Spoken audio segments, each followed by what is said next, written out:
Assalamualaikum warahmatullahi wabarakatuh. Wilujeng Sumping di channelnya Ambo IPA. Pada pertemuan kali ini, simulasi dan komunikasi digital akan membahas tentang flowchart atau diagram alur.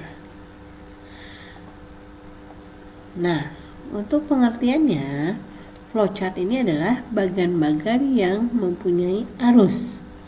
Maksudnya setiap bagan, setiap simbol itu memiliki arti gitu ya. Nah, kemudian flowchart ini menggambarkan langkah-langkah penyelesaian suatu masalah. Kemudian merupakan salah satu cara penyajian untuk algoritma. Nah, kalau di pertemuan sebelumnya kita membahas tentang logika komputer, kali ini dengan flowchart kita akan membahas tentang algoritma komputer. Nah, di sini ada yang sudah pernah membuat flowchart, mungkin yang aktif ya di kelasnya gitu ya. Dulu biasanya suka membuat tuh yang seperti struktur organisasi kayak gitu ya. Nah, biasanya kan bagannya itu ya bentuknya adalah kotak ya, misalkan kepala sekolah, di bawah kepala sekolah ada wali kelas. Nah, wali kelas ada KM kelas. Nah, misalkan udah gitu ada sekretaris bendahara. Nah, seperti itu biasanya kan dikotakin ya. Nah, sebenarnya kotak itu memiliki bagian kotak itu memiliki makna gitu ya, tidak sembarangan. Misalkan saya sih diminta membuat jadwal ini ya, jadwal untuk piket, misalkan piket harian. Nah, itu sih mantan pacar saya, misalkan bentuk bagannya lope dengan dengan bentuk keretakan di tengahnya, misalkan. Tidak bisa seperti itu, semua rata-rata bentuknya persegi panjang seperti itu ya. Nah, karena itu memiliki makna setiap bagan, bisa dipahami ya. Selanjutnya, nah, tujuan dibuatnya flowchart yang pertama untuk menggambarkan suatu tahapan penyelesaian masalah. Yang kedua, secara sederhana, terurai, rapih, dan jelas. Nah, daripada kita membaca seperti ini kan ya, lebih enak kita mengetahui sesuatu itu dengan gambar seperti itu, biasanya lebih simpel gitu ya. Nah, kemudian di sini digunakan simbol-simbolnya standar gitu ya, ada standarnya seperti itu. Untuk jenis-jenisnya, flowchart dibagi menjadi dua. Yang pertama sistem flowchart, yang kedua ada program flowchart. Iya, kamu jelaskan satu-satu ya. Nah, untuk sistem flowchart, dia menggambarkan suatu sistem peralatan komputer yang digunakan dalam proses pengolahan data serta hubungan antar peralatan tersebut. Nah, artinya kalau sistem flowchart berarti bagan yang dibuat adalah untuk menggambarkan dari sebuah komputer gitu. Jadi tidak membuatnya seperti misalkan cara mengetik di aplikasi Microsoft Word gitu, tidak seperti itu. Nah, jadi kalau yang sistem ini sifatnya seperti komputer, terdiri dari apa aja sih? Misalkan ada CPU, ada monitor, ada mouse, ada keyboard. Nah, itu merupakan sistem dari flowchart. Jadi dia tidak menyelesaikan suatu masalah gitu, cuman menggambarkan saja gitu ya. Nah, ini dijelaskan nih di yang kedua, digunakan untuk menggambarkan urutan langkah untuk menyelesaikan masalah atau memecahkan masalah. Tadi Ibu sudah jelaskan ya. Nah, kemudian hanya untuk menggambarkan prosedur dalam sistem yang dibentuk ya tadi. Jadi komputer itu terdiri dari apa aja sih? Nah, biasanya digambarkan seperti itu. Nah, ini contohnya. Kita punya CPU-nya ini. Nah, biasanya diawali dari atas ya, keyboard. Nah, ini lambangnya seperti ini bagannya gitu. Ini punya arti pasti, misalkan untuk input device. Nah, biasanya bagannya seperti ini. Nah, dari keyboard diinputkan data masuk ke dalam CPU, diproses oleh prosesor. Nah, ini mungkin zaman dulu Ambu ya masih menggunakannya disket. Kalau sekarang mungkin anak-anak sekarang sudah menggunakannya flash disk, hard disk eksternal gitu ya, atau menggunakan CD misalkan. Nah, kalau zaman dulu ada yang disebut dengan disket gitu ya. Nah, di sini disket terjadi proses keluar masuk data gitu ya, bisa saja dari CPU dikopikan ke disket atau dari disket sebaliknya dikopikan kepada CPU begitu. Nah, kemudian setelah semuanya diproses barulah dimunculkan di VDU atau video display unit, monitor gitu. Jadi proses dari mulainya mengetik kita sampai tulisannya dipahami oleh seseorang, sampai bisa dilihat di monitor itu memerlukan beberapa proses seperti itu ya. Nah, oke. Selanjutnya, nah tadi ada sistem, kalau sekarang ada program.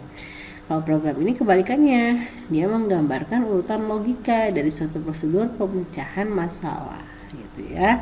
Nah, jadi kalau flowchart yang program, dia menyelesaikan masalah, misalkan cara merakit komputer.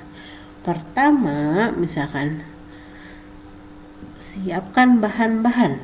Kedua, apa sampai selesai. Nah, itu dinamakan dengan program flowchart. Nah, ada dua jenis metode penggambaran program flowchart. Yang pertama ada konsep flowchart. Ini menggambarkan alur pemecahan secara global. Jadi kalau konsep itu hanya konsepnya saja. Jadi misalkan ingin membuat bagan tentang kita di contohnya konsep dari suatu makanan misalkan ya, oleh perusahaan diminta seperti itu. Nah, misalkan bagaimana makanan dikirim. Nah, contohnya berarti kita buat alurnya pertama makanan disiapkan gitu kan, makanan disiapkan kemudian diolah, setelah diolah makanan didinginkan misalkan. Nah, barulah diambil oleh konsumen. Nah, seperti itu contohnya. Nah, kemudian kalau detail flowchart, nah ini dia menggambarkan alur pemecahan masalah secara rinci. Nah, karena rinci berarti dia detail.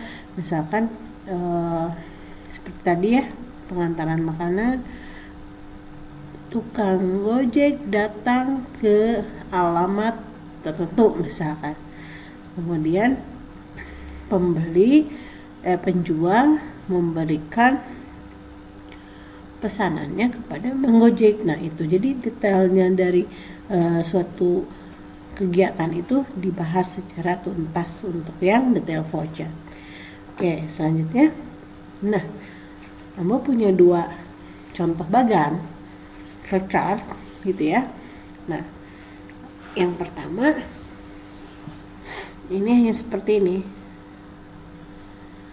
Nah, ini contoh dari program flowchart tapi jenis yang konseptual seperti ini. Jadi cukup simpel ya, start gitu ya. Nah, selalu diawali dengan start dan end. Nah, biasanya sama ya bagannya. Nah, kemudian inputnya apa, prosesnya apa, outputnya apa, sudah selesai kalau untuk yang konsep. Nah, sedangkan untuk yang detail ini kita harus jelaskan. Nah, contohnya seperti ini. Input apa yang diinputnya? Berapa data N? Nah, jumlahnya berapa? For K sama dengan berapa? Diinput, kemudian jumlah ditambah bilangan, kemudian berikutnya barulah dicetak. Nah, kira-kira ini menggambarkan proses apa sih? Ada yang tahu nggak? Baik ya, jadi ini menggambarkan proses atau contoh dari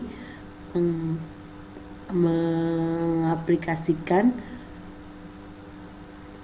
konsep dan detail dari mencetak atau print dokumen itu. Jadi kelihatan gitu ya, bedanya juga kelihatan gitu. Nah, selanjutnya untuk simbol-simbol flowchart ini dibagi menjadi 3. Ada flow direction symbol. Ini digunakan untuk menghubungkan simbol satu dengan yang lain. Nah, biasanya disebut juga connecting line. Jadi antar simbol gitu ya, antara yang tadi bagan itu biasanya kan dihubungkan oleh suatu garis. Nah, garisnya itu bisa macam-macam. Nah, terus disebutnya garisnya itu adalah flow direction symbol. Nah, kemudian selanjutnya ada processing symbol. Processing symbol ini menunjukkan jenis operasi pengolahan dalam suatu proses atau prosedur. Gitu ya. Jadi di sini ada suatu sistem operasinya gitu ya. Nah, misalkan ada prosesnya tuh harus dikali dulu atau nggak dibagi dulu. Nah, itu masuk ke dalam processing symbol gitu ya. Nanti jenis-jenisnya akan kasih contohnya. Kemudian input atau output symbol. Nah, ini menunjukkan jenis peralatan yang digunakan sebagai media input atau output gitu. Nah, oke, selanjutnya. Nah, ini contoh-contohnya. Flow direction symbol seperti ini. Gitu ya. Nah, kemudian selanjutnya yang processing seperti ini dan input seperti ini. Gitu ya. Nah, silahkan ini semua nanti dipelajari ya. Mungkin kalau melihat bentuknya, ini bentuknya tuh seperti kita menghafalkan cireng gitu ya. Cireng kan misalkan cireng rasa itu isinya tuh kan suka beda-beda ya. Nah, misalkan yang bentuk love isinya apa. Nah, ini juga sama. Untuk menghafal flowchart ini kita bisa menerapkan seperti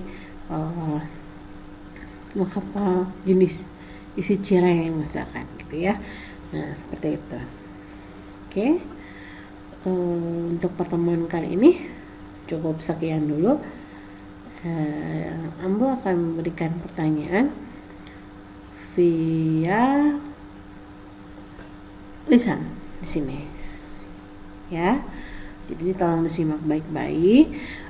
Silahkan dijawab di komen pada video ini gitu ya.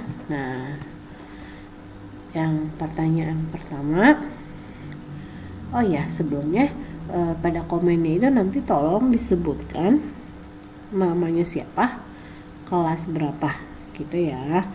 Nah, oke. Selanjutnya masuk ke pertanyaan pertama.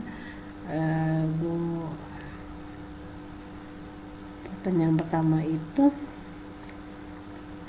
sebutkan yang dimaksud dengan flowchart.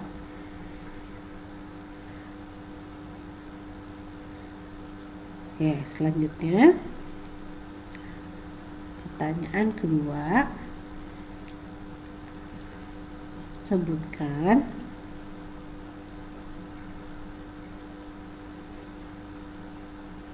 dua jenis flowchart gitu. Nah, selanjutnya pertanyaan ketiga, program flowchart dibagi menjadi 2, apa dan apa. Oke. Segitu mungkin pertanyaan dari Ambo IPA. Silahkan dijawab di komen pada video ini. Jangan lupa menyantumkan nama dan kelas itu ya. Nah, kemudian hasil screenshotannya dari komennya silahkan dikumpulkan di kantong tugas yang sudah Ambo sediakan di Google Classroom. Baik, atas perhatiannya. Mengucapkan Assalamualaikum warahmatullahi wabarakatuh.